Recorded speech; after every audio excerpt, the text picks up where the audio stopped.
Hi everyone, welcome back to QBO Tips. QuickBooks can get a little bit messy sometimes. Things aren't always entered properly, especially for those weird transactions. You know, those unusual situations that always seem to pop up. That's why most businesses have an accountant to review or clean up their books at least once a year before taxes get prepared.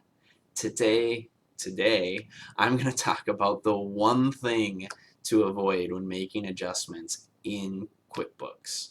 And I will try to avoid slipping into a rant, but I'm not making any promises. Oh, and this goes for both QuickBooks Online and QuickBooks Desktop. The one takeaway today is this: don't use journal entries. If there's a module in QuickBooks that's tracking something, don't use journal entries. Sure, there's some transactions that necessitate making a journal entry because there isn't a natural transaction in QuickBooks for it. An example of this would be depreciation. You can't do it without doing a journal entry.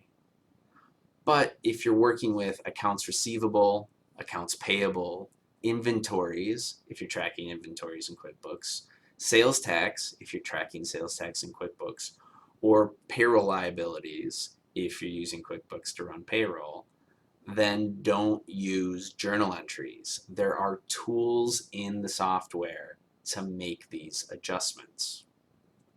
It's very common for, I'll call them old school accountant to just make journal entries to fix up your financial statements without fixing the underlying problems in QuickBooks. They may even bring your data into a completely different software just to prepare the taxes, just to prepare the financial statements instead of preparing the financial statements out of QuickBooks. And there's nothing wrong with that. But in this day and age, there's absolutely no reason for them not to keep your QuickBooks file accurate. You may be wondering, what can happen if we use journal entries?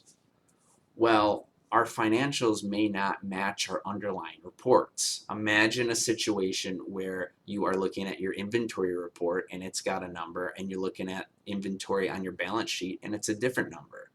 Well, how did that happen? It can lead to major headaches and it can be really hard to unwind. It can also lead to issues if you are going to make, let's say, a sales tax or a payroll tax liability payment and those things don't match. You can get off really quick and it just makes a bigger mess of things, really.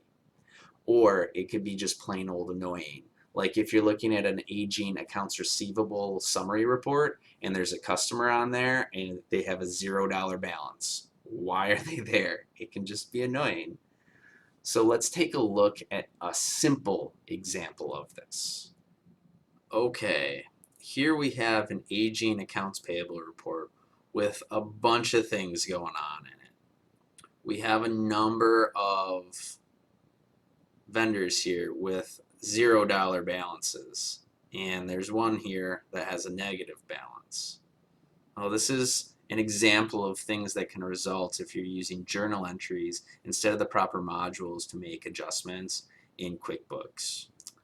We see here, just look at Books by Bessie. We have a current period adjustment of $250 that was made, but never applied to the open bill that is over 90 days old, but it nets to zero, so our balance sheet is okay, but this underlying report is off.